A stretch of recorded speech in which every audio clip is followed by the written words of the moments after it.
Sika était connue dans toute la ville pour sa beauté exceptionnelle. Elle était la fille unique de Monsieur Kofa, un riche homme d'affaires très respecté. Monsieur Kofa avait tout fait pour donner à sa fille une vie privilégiée. Il lui offrait des vêtements de grande marque, des bijoux scintillants et la meilleure éducation que l'argent pouvait acheter. Malgré cette vie parfaite en apparence, Sika ne se sentait pas heureuse. Elle était étouffée par les attentes de ses parents. Son père voulait la marier à un homme très riche, un de ses partenaires d'affaires, mais Sika ne l'aimait pas. Elle rêvait d'un autre destin, d'une vie où elle pourrait suivre ses propres choix et non se les imposer par sa famille. Un jour, après une dispute avec ses parents à propos de ce mariage arrangé, Sika décida de sortir pour se changer les idées. Elle invita sa meilleure amie Afi à l'accompagner. Afi était son soutien constant, toujours prête à l'écouter et à l'aider à s'évader du poids de ses problèmes. « Allons quelque part où personne ne nous attendrait », proposa Sika. Afi, intriguée, suggéra une promenade jusqu'au dépotoir de la ville, un lieu que les riches évitaient soigneusement. L'idée sembla étrange à Sika, mais elle accepta. Elle voulait voir autre chose que le luxe qui l'entourait au quotidien. Le dépotoir était situé en périphérie de la ville, loin des belles maisons et des rues bien entretenues. L'odeur était âcre et difficilement supportable, des monticules de déchets jonchaient le sol et des oiseaux tournaient autour, cherchant de la nourriture. Sia se bouchait le nez, mais quelque chose dans cet endroit la fascinait. C'était un monde totalement différent du sien, un monde où les gens se battaient pour survivre. Au loin, elle aperçut 3 jeunes hommes. Ils fouillaient dans les ordures avec une attention particulière, ramassant des objets qu'ils jugeaient utiles. Ils étaient sales, leurs vêtements usés et leurs visages marqués par la fatigue. Pourtant, leurs gestes étaient précis et démontraient une certaine dignité malgré leur situation. Sika, intriguée, décida de s'approcher des jeunes hommes. Afi, moins audacieuse, hésita. « Tu es sûre de vouloir leur parler ? Ce ne sont pas des gens comme nous, dit-elle doucement. Mais Sika était déterminée. Elle voulait comprendre leur vie, leur réalité. Les jeunes hommes levèrent la tête en voyant les 2 jeunes femmes s'approcher. Ils étaient étonnés de voir des personnes bien habillées dans un endroit pareil. 2 d'entre eux, Dovi et Kofi, cessèrent immédiatement leur travail et se mirent à sourire. Ils paraissaient heureux et curieux. Le 3e, Yera, resta accroupi, continuant à fouiller dans les déchets comme si de rien n'était. Sika prit la parole. « Bonjour, je m'appelle Sika et voici ma meilleure amie Afi. Que faites-vous ici ?» Dovi et Kofi, très enthousiastes, répondirent qu'ils cherchaient des objets qu'ils pourraient revendre ou utiliser. « Tout ce qu'on trouve ici peut servir à quelque chose, le plastique, le métal, même les morceaux de bois, » expliqua Kofi. Pendant ce temps, Yera ne disait toujours rien. Son silence attira l'attention de Sika. Contrairement à ses amis, il ne semblait pas intéressé par les 2 jeunes femmes. Cette indifférence intrigua Sika. Elle voulait comprendre qui il était et pourquoi il était si différent.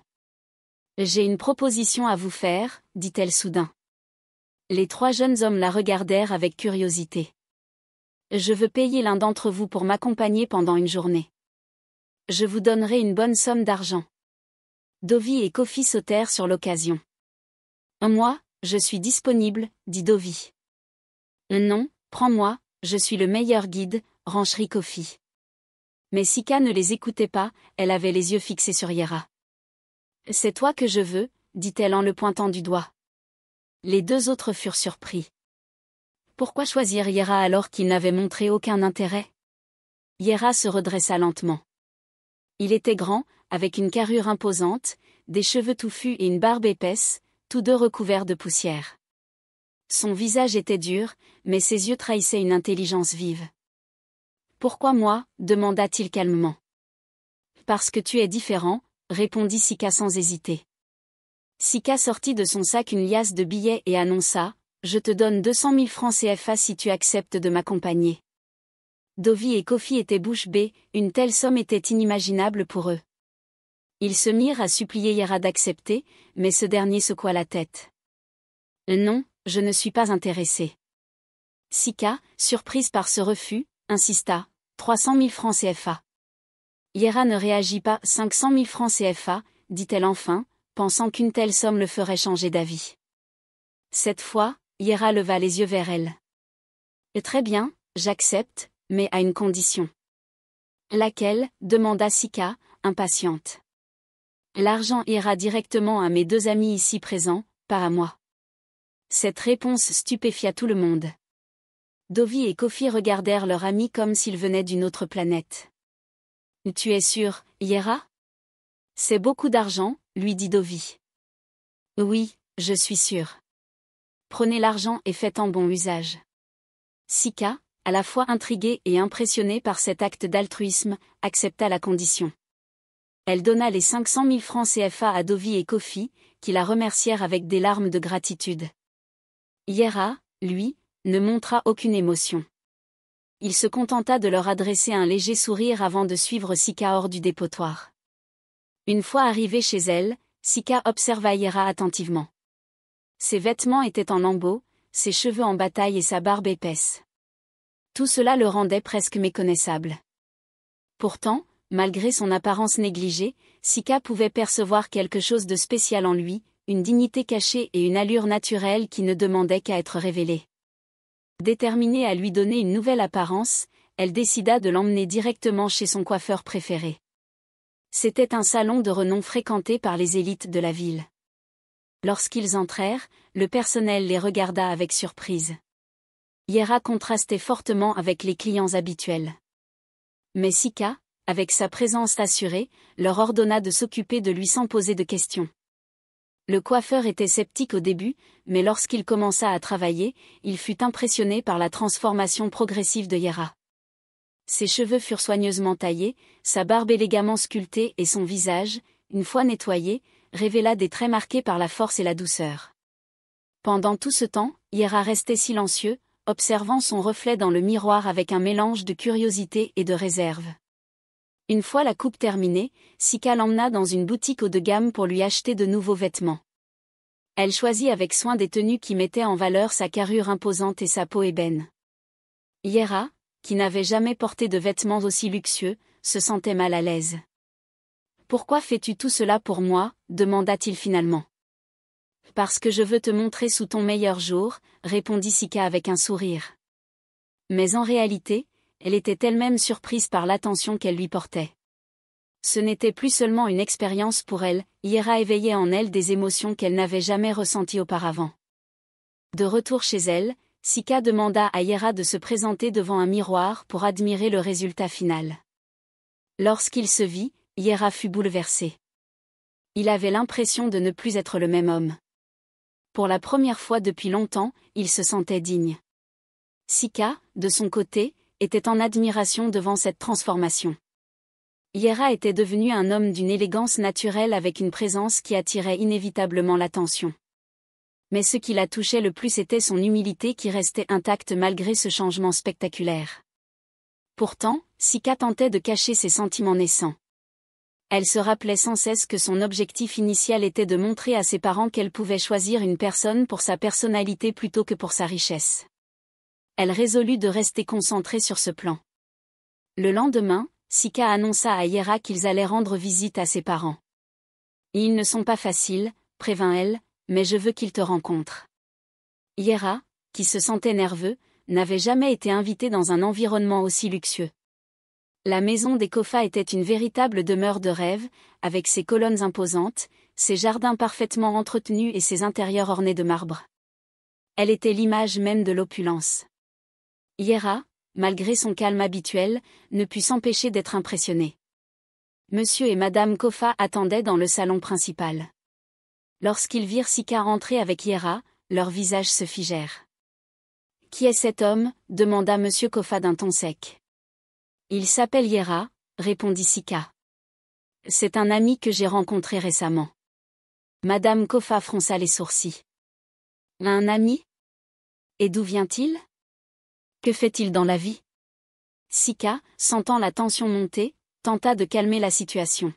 « Ce n'est pas important pour l'instant, je veux juste que vous appreniez à le connaître. » Mais Monsieur Kofa n'était pas disposé à être conciliant. « Un homme sans statut ni richesse n'a rien à faire ici. Nous t'avons appris à Viséo, Sika. Ce genre de choix est indigne de toi. » Yera, qui était resté silencieux jusque-là, prit enfin la parole. « Mon nom est Yera Boga, dit-il calmement. Je comprends vos inquiétudes, mais je ne suis pas venu ici pour chercher votre approbation. Je suis ici parce que votre fille m'a invité. Lorsqu'il prononça son nom, Monsieur Kofa se figea. Un éclair de reconnaissance passa dans ses yeux. Yera Boga, répéta-t-il comme s'il avait entendu un fantôme. Ce nom, il me rappelle quelqu'un. Le silence s'était installé dans le somptueux salon des Kofa. Monsieur Kofa, assis dans son fauteuil en cuir, ne quittait pas Yera des yeux. L'évocation du nom Boga semblait l'avoir plongé dans une profonde réflexion. Finalement, d'une voix plus douce que précédemment, il brisa le silence. « Parle-moi de ton père. » « Qui était Boga ?» Yera prit une profonde inspiration avant de commencer. Ses yeux, d'habitude calmes et réservés, reflétaient une tristesse contenue. Mon père Boga était autrefois un homme respecté, connu pour sa générosité et son sens des affaires. Il a bâti un empire à partir de rien, tout comme vous, Monsieur Kofa, mais il était différent. Il croyait fermement que sa richesse devait servir à aider les autres. Monsieur Kofa hocha la tête, ses souvenirs remontant à la surface. Yera continua, « Mon père vous connaît bien. Il m'a raconté qu'il avait rencontré un jeune gardien ambitieux, travaillant dur mais sans ressources. Il vous a tendu la main, vous a offert un capital pour lancer votre première entreprise. » Les yeux de Monsieur Kofa s'élargirent. « C'était lui. C'était ton père. Boga m'a sauvé la vie. Sans lui, je n'aurais rien aujourd'hui, » murmura-t-il, visiblement ému. Et Yera, dit-il, « Oui, c'était lui. Mais la vie n'a pas été tendre avec mon père. Un jour, il a été frappé par une maladie incurable. Pour financer ses soins, il a dû vendre ses entreprises, sa maison, tout ce qu'il possédait. » Yera marqua une pause, visiblement submergée par l'émotion. Sika, assise à côté de lui, posa doucement une main sur la sienne pour l'encourager à continuer. Pendant ce temps, j'étais aux États-Unis pour mes études en gestion d'entreprise. Mon père voulait que je termine mon master et que je revienne pour reprendre ses affaires. Mais à mon retour, tout était parti. Mon père était ruiné et peu de temps après il est mort. J'ai tout perdu ce jour-là, ma famille, ma maison, mon avenir. Depuis, je n'ai jamais réussi à me relever. Le silence dans la pièce était assourdissant. Monsieur Kofa semblait bouleversé par ce récit. Madame Kofa, d'habitude froide et distante, avait les larmes aux yeux. Sika, elle, ressentait un mélange d'admiration et de tristesse. Elle comprenait enfin pourquoi Yera était si humble, si réservé. Sa dignité, malgré les épreuves, était remarquable. Yera, dit Monsieur Kofa après un long moment, je suis sincèrement désolé pour ce que ton père et toi avez traversé. Boga était un homme exceptionnel. Je lui dois tout, et aujourd'hui, je veux rendre ce qu'il m'a donné. Que voulez-vous dire, demanda Yera, les sourcils froncés. Je vais t'aider à reconstruire ta vie, répondit Monsieur Kofa avec une détermination nouvelle. Je vais utiliser mes ressources pour t'offrir une nouvelle chance, comme ton père l'a fait pour moi. Madame Kofa, bien qu'hésitante au début, approuva les paroles de son mari. Oui, ajouta-t-elle, c'est la moindre des choses que nous puissions faire. Yera était visiblement ému, mais il garda son calme habituel. Merci, dit-il simplement, mais je ne veux pas de charité. Si vous voulez vraiment m'aider, traitez-moi comme un partenaire, pas comme un assisté. Ces mots impressionnèrent Monsieur Kofa, qui vit en Yera le même esprit ambitieux et intègre que son père. Très bien, dit-il en souriant. Nous travaillerons ensemble pour bâtir quelque chose de nouveau. Sika, quant à elle, était submergée par les émotions. Elle avait été touchée par l'altruisme de Yera, par sa résilience face aux épreuves. Elle comprenait maintenant pourquoi il avait refusé son argent au début. C'était un homme d'honneur, un homme qui ne cherchait pas à profiter des autres. Cette révélation éveilla en elle un amour qu'elle n'avait jamais ressenti auparavant. Elle ne pouvait plus nier ses sentiments pour lui. Le soleil se couchait sur la somptueuse maison des Kofa, enveloppant le jardin d'une douce lumière dorée. Yera et Sika se tenaient la main, leurs regards remplis d'espoir pour l'avenir. La route avait été longue et semée d'embûches, mais ils avaient trouvé en eux la force de surmonter les épreuves. Avec l'approbation de ses parents, Sika avait avoué ses sentiments pour Yera. Ce dernier, touché par son honnêteté et sa sincérité, avait répondu qu'il ressentait la même chose. Leur amour était né d'une compréhension mutuelle, d'un respect profond et d'une admiration réciproque. Monsieur Kofa, fidèle à sa promesse, avait mis en place un plan pour relancer Yera sur la voie du succès. Il lui avait offert un poste clé dans l'une de ses entreprises, mais Yera avait insisté pour travailler dur et gravir les échelons par ses propres efforts. Sous la tutelle de Monsieur Kofa, il apprit à naviguer dans le monde des affaires, apportant avec lui des idées innovantes et une éthique de travail exemplaire. Au fil des mois, Yera réussit à reconstruire sa vie, non seulement pour lui-même, mais aussi pour honorer la mémoire de son père. Sika, de son côté, continua à le soutenir, jouant un rôle actif dans ses projets et apportant une touche de créativité et d'énergie. Ensemble, ils devinrent un couple emblématique, inspirant leur communauté par leur histoire d'amour et de résilience. Leur mariage, organisé dans la maison des Kofa, fut un événement grandiose qui réunit les familles, les amis et les connaissances.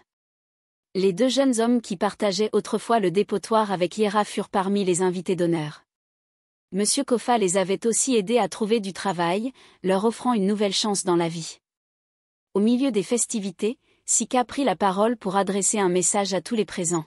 « Cette histoire n'est pas seulement celle de Yera et moi, dit-elle avec émotion. C'est une leçon pour nous tous.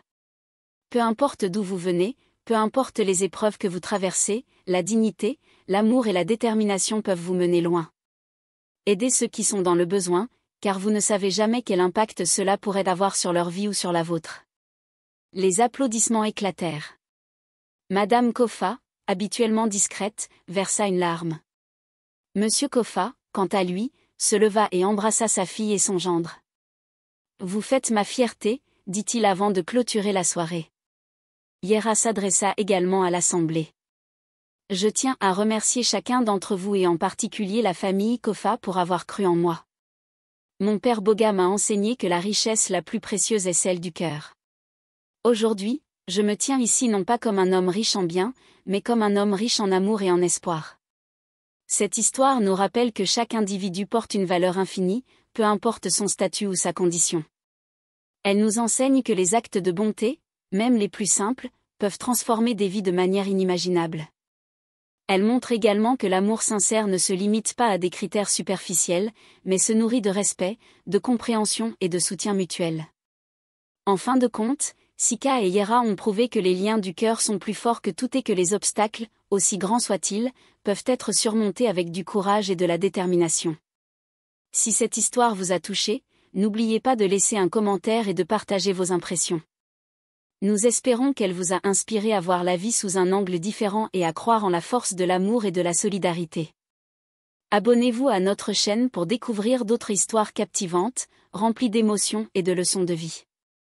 Activez la cloche pour ne rien manquer de nos prochaines vidéos. Merci de faire partie de cette belle communauté et à très bientôt pour de nouvelles aventures.